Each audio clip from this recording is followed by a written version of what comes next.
بنو عباس کو حکومت ملی ہے نبی صلی اللہ علیہ وآلہ وسلم کی وفات کے آلموسٹ 110-15 سال کے بعد. اس وقت تک تو آلموسٹ سارے صحابہ تو کنفرم فوت ہو چکے تھے.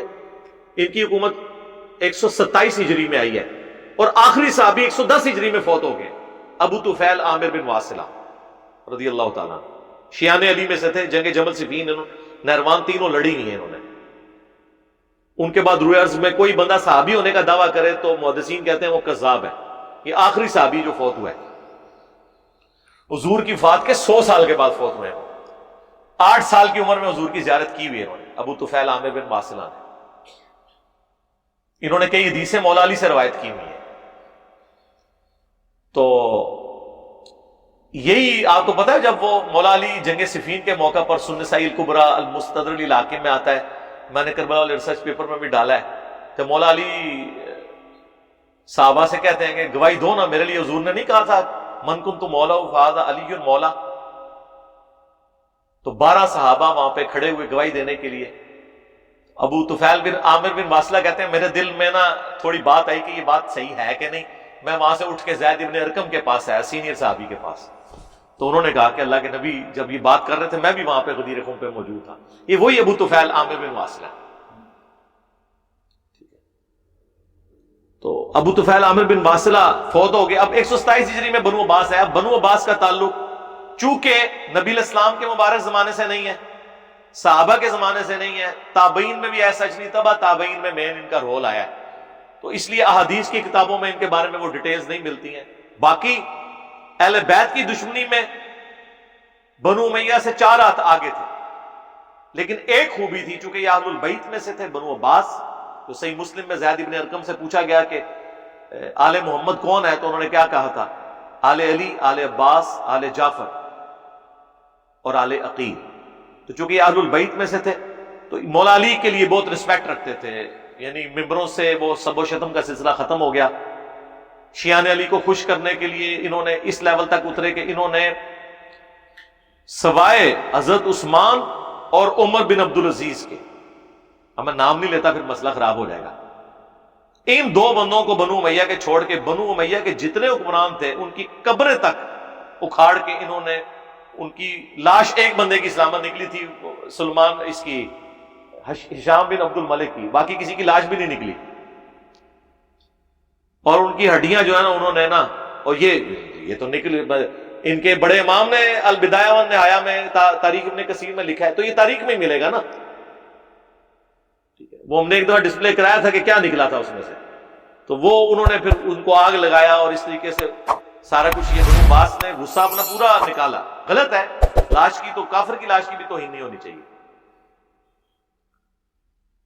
لیکن نقصان انہوں نے یہ پہنچایا کہ یہ شیعان علی کو اپنے حکومت کی دوام کے لیے یوز کرتے رہے. حضرت علی سے عشق شو کیا، ممبروں سے حضرت علی کی تعریفیں بیان ہوئیں، اور اہل بیت کے اماموں کو، پہلے امام جعفر کو، پھر امام موسیٰ کاظم کو، امام علی رضا کو، تو مامون الرشید جب 3 بر اعظموں کا خلیفہ بن چکا تھا بنو عباس کا، ہارون الرشید کا بیٹا، اس نے تو اپنا ولی عہد بھی نامزد کر دیا تھا، لیکن بعد میں زہر دے کے مروا دیا. جو مشہد میں مزار ہے بہت بڑا امام علی رضا کا، بنو عباس نے سارے اہل البیت کو شہید کیا ہے بعد میں.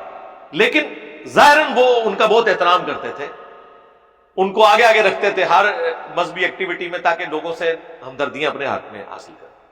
اسلام کے لیے بھی دیتے. سب سے بڑی تو انہوں نے فقہ حنفی جو ہمارے اوپر تھوپ دی ہے، یہ بنو عباس نہیں تھوپی ہے. یعنی امام حنیفہ نے زہر کا پیالہ پی لیا اور چیف جسٹس کا عہدہ قبول نہیں کیا، اور ان کے شاگرد نے قاضی ابو یوسف نے وہی عہدہ قبول کر لیا امت کے وسیع تر مفاد میں. پھر ڈنڈے کے زور کے اوپر فقہ حنفی انہوں نے نافذ کیا. حضرت امام مالک کے شولڈر انہوں نے توڑوائے جب جبری طلاق کے خلاف انہوں نے فتویٰ دیا. بنو عباس نے ہی سب کچھ کیا. تو یہ بھی ایک برا ماضی ہے مسلمانوں کا. ہاں دنیاوی طور پہ بہت فتوحات ہوئیں، وہ سب کچھ ہوا، بڑی سلطنت پھیل گئی، سب کچھ تھا، لیکن ہے یہ وہی تھے. لیکن بنو امیہ کا ذکر اس لیے ہوتا ہے کہ اس کے افیکٹی صحابہ ہیں، اور وہ احادیث کی کتابوں میں پٹڑی وہاں سے بدلی ہے، اس لیے ان کو زیادہ ڈسکس کیا جاتا ہے۔ ویسے تو بنو عباس کے بعد پھر سلطنت عثمانیہ کو بھی ہم ڈسکس کر سکتے ہیں، انہوں نے جو کارنامے کیے ہیں۔ زیادہ شوق ہے تو آپ ترکی والوں کے اپنے ڈرامے دیکھ لیں، میرا سلطان، میں نے تو نہیں دیکھا ہوا لیکن مجھے پتا ہے اس میں وہ سب کچھ جو بتا رہے ہیں اس سے بھی زیادہ برے حالات تھے۔ 100 کنیزیں انہوں نے اپنے حرم میں ڈالی ہوئی ہوتی تھی، یہ آج قسم کے لوگ تھے، تو اس لیے چھوڑ دیں۔ تو اس لیے میں نے ان کو موضوع بحث اس لیے نہیں بنایا زیادہ کہ چونکہ احادیث کی کتابوں میں ذکر نہیں ہے ڈائریکٹ صحابہ اور تابعین کے، یہ اس طریقے سے قاتل نہیں ہے، تبع تابعین سے ان کا قتل و غارت کا سلسلہ شروع ہے۔ یہ بات حقیقت ہے کہ 500 سال تک یہ تلوار پھر مسلمانوں میں مسلط رہی ہے ملوکیت کی شکل میں۔ بنو امیہ سے تو 100 سال کے اندر ہی جان چھوٹ گئی تھی، لیکن یہ 500 سال تک حکمران رہے ہیں۔ لیکن ایٹ لیسٹ ان کے دور میں انہوں نے بغداد سٹی آباد کیا، کیونکہ آپ کو پتا ہے نا خلفائے راشدین کا دارالخلافہ تھا مدینہ، حضرت علی کو مجبوراً کوفے جانا پڑا۔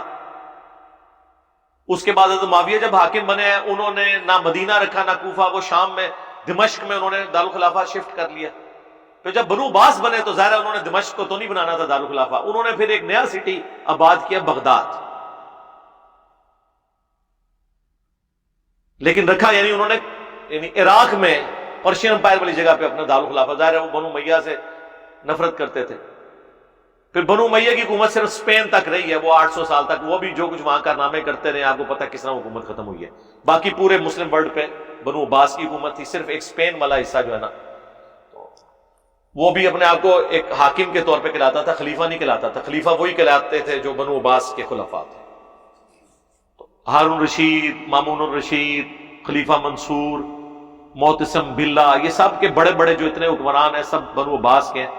ان میں بڑی بڑی خوبیاں بھی ہیں اور بڑے بڑے کام بھی پائے ہیں، ٹھیک ہے نا، لیکن ان کے کام اس حوالے سے وہ نہیں ہے، لیکن ان کے دور میں علمی کام، جتنی حدیث کی کتابیں وہ ان کے ادوار میں مدون ہوئی ہیں، اور فقہ کے کام ہوئے ہیں۔ ایک علمی دنیا میں ایک بڑی بڑی آپ کو جو یونیورسٹیز ملتی ہیں، بغداد مرکز تھا، جس طرح آج لوگ یورپ امریکہ میں پڑھنے کے لیے جاتے ہیں، دوسرے ملکوں سے لوگ وہاں آتے تھے، وہ کنٹریبیوشن ہے۔ باقی کے اسلام کے لیے انہوں نے وہی کچھ تھے، بنو امیہ تھے جو سوائے ایک چیز کے کہ حضرت علی سے عقیدت رکھتے تھے، اہل بیت کا بظاہر بہت احترام کرتے تھے، لیکن کسی کو زندہ نہیں چھوڑا۔ سارے امام اہل بیت کے جتنے تھے وہ انہوں نے ہی قتل کیے، لیکن پریکٹیکلی یہ لوگ اپنے آپ کو یعنی شیان علی کو یوز کر کے حکومت میں یہ رہے ہیں۔ بنو امیہ والے کام انہوں نے وہ والے کام نہیں کیے۔ باقی تو ظاہر ہے حکمران تو حکمران ہوتا ہے، وہی بات ہے کہ پیپلز پارٹی ہو، مسلم لیگ ہو یا پی ٹی آئی ہو، آپ نے تینوں کو چیک کر لیا ہے، تینوں ہی اپنے قریبیوں کو نوازتے ہیں، اپنے وزراء کی جو غلطیاں ان پہ پردہ ڈالتے ہیں، اپنے بڑوں کا جھوٹا دفاع کرتے ہیں۔ تو یہ آپ کے سامنے ہے نا یہ والی جو چیزیں یہ کامن ہی ہوتی ہیں برائیاں سب۔